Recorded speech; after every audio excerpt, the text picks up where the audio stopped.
Hi, this is Chris Lawrence from Helping Homes. Today I wanted to take a deep dive into the foreclosure process in Rochester, New York.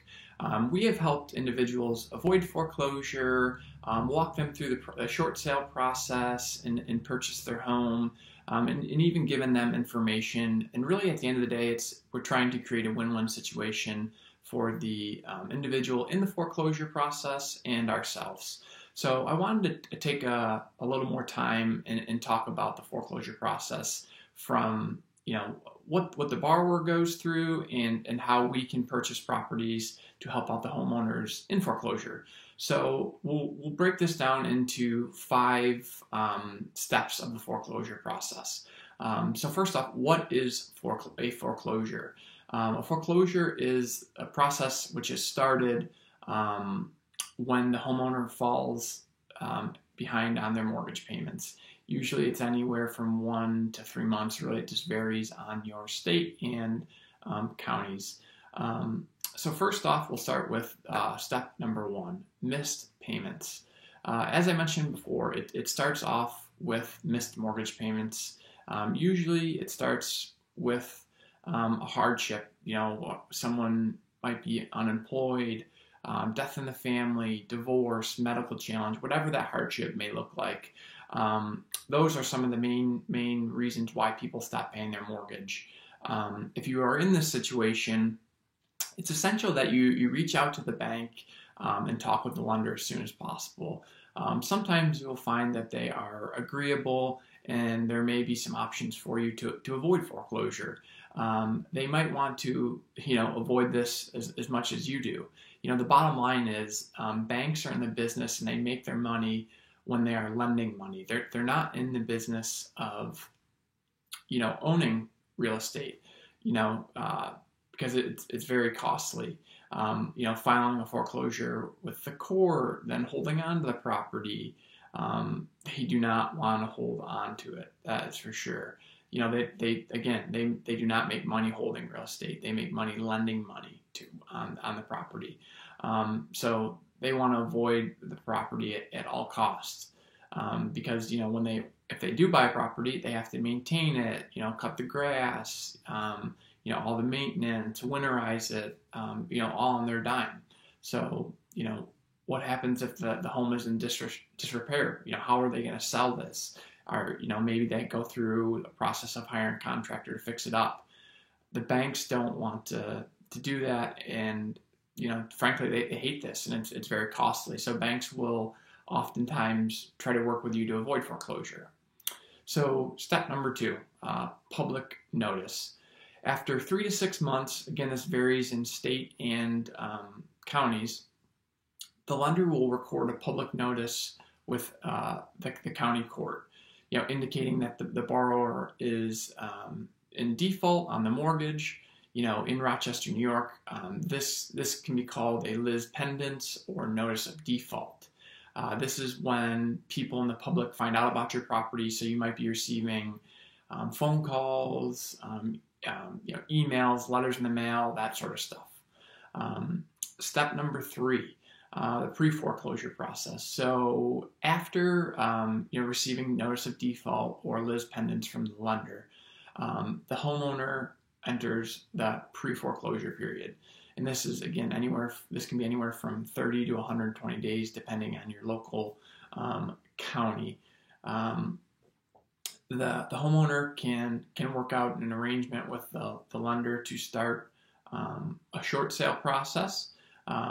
May work out an arrangement with the bank and say, hey, look, I have a mortgage that's $200,000 and the house is only worth $150,000 now. So I'm paying on a house, I'm paying more than the house is worth. Can we work out a short sale and sell it for less than I owe? And sometimes the banks will be willing to work with you.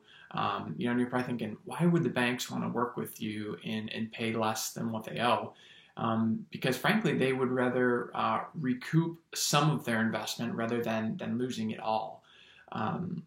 So rather maybe recouping $150,000, versus losing $200,000. So therefore the difference would be, $50,000. And to them that $50,000 is a write-off. They will just count it as a capital, loss. So a short sale is always an option and worth at minimum talking to your bank to see if that would be a good fit for you, and would work for you. If the borrower pays off the default, during this phase of the pre-foreclosure, it'll stop the foreclosure and put everything back into good standing, which will end the foreclosure. The borrower will avoid a sale of the property and an eviction. But if the default is not paid and the foreclosure continues, this will trigger an auction, which is step 4. The lender or the bank's representative will set a date for the home to be sold at a foreclosure auction.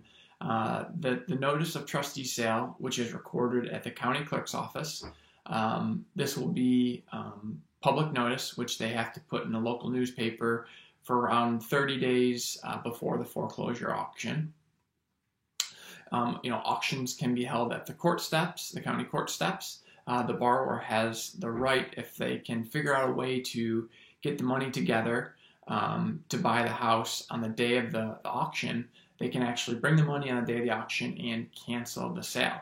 If the borrower doesn't purchase the home, it will be sold to the highest cash bidder, which usually has to put down a non-refundable down payment of 10 to 25% of the purchase property.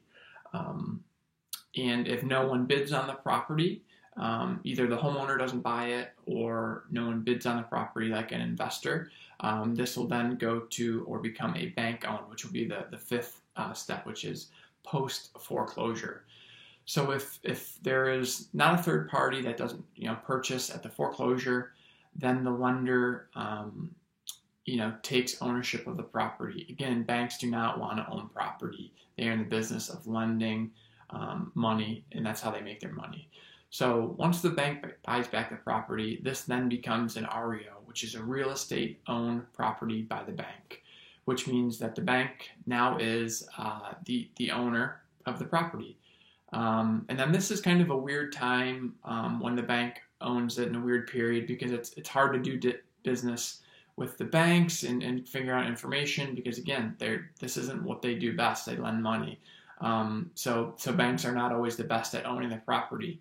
So when it gets to the stage, it can be difficult to get information, about the property and purchasing it. And these banks, own these properties, and they can be sold one of two ways. Oftentimes they're listed with a real estate agent that specializes in REOs, listed on the open market, or an online platform such as Zillow, Hubzu, Auction.com, which they will try to auction off, and usually it's represented by an REO agent as well. So this is the foreclosure, process in a nutshell, and how it works. It can be a little scary for the homeowner and an opportunity for myself and my business, Helping Homes, to help guide you through this process and navigate these times to create a win-win situation, whether that's, helping you get information, purchasing your house to avoid foreclosure, walking you through the short sale process, whatever that is, we would love to help. And again, I'm Chris Lawrence. If you have any more questions, please feel free to reach out to me on our website at www.helpinghomesrei.com, or give me a call on my cell phone. Look forward to speaking with you soon. Take care.